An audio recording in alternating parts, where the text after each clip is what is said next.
So life can only arise and persist in a universe that's big and old and dark and cold, with its planets and its stars separated by vast distances, driven by the never-ending expansion. These are necessary features of a life-supporting universe.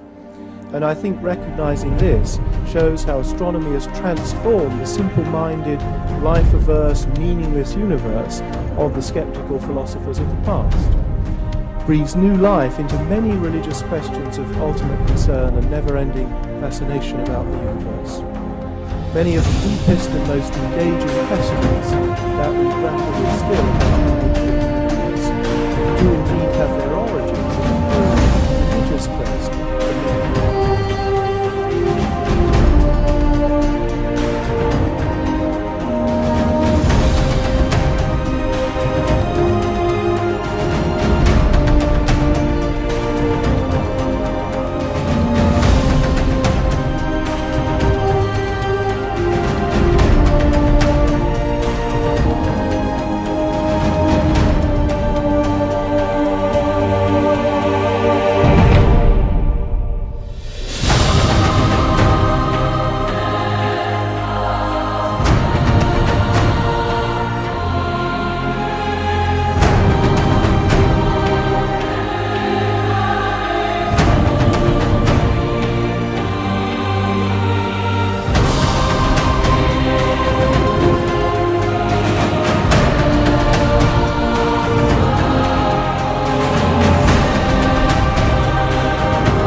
At the end of the day, when you reflect upon this at night, not having to write some paper that other people will read, which do you favor? I am, as I think is known, of a theistic inclination, but the reason for that is not because of the multiverse and so on.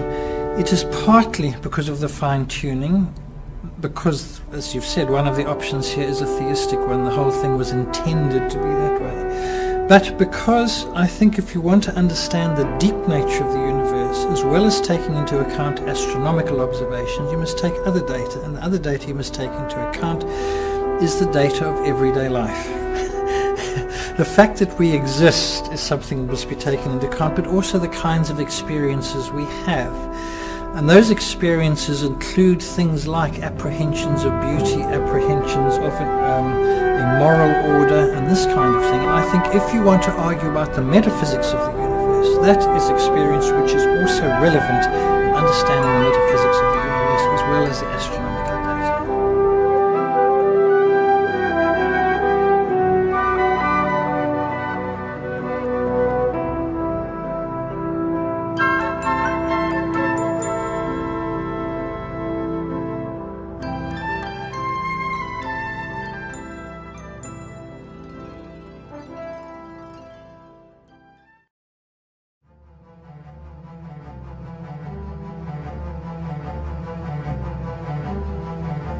I believe in God. I believe in the supernatural God who created the heavens and the earth. I believe in a God who holds the heavens and the earth in existence. I believe that on the basis of rational evidence.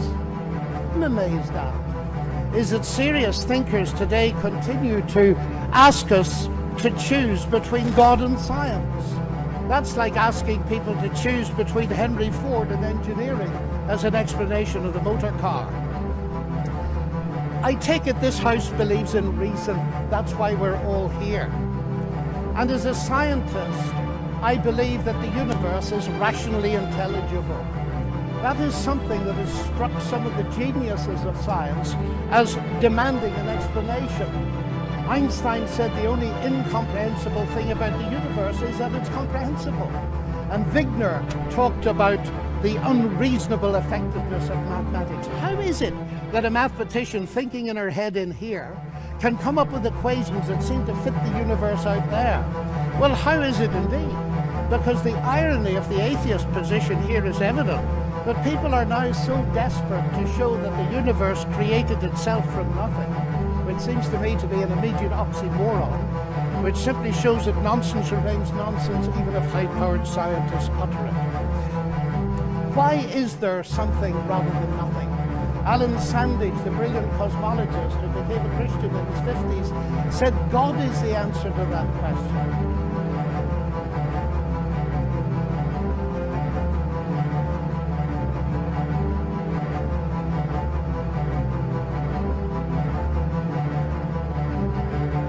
Dawkins is so popular because people are so unsophisticated in their thinking. I am just appalled, honestly, when I read the stuff that's out there on the internet, how inept and sophomoric people are. I'm afraid that many young people just have never been exposed to good, rigorous argumentation with regard to these matters, and therefore they're taken in by these Dawkins types because they've never really read sophisticated treatments of these problems.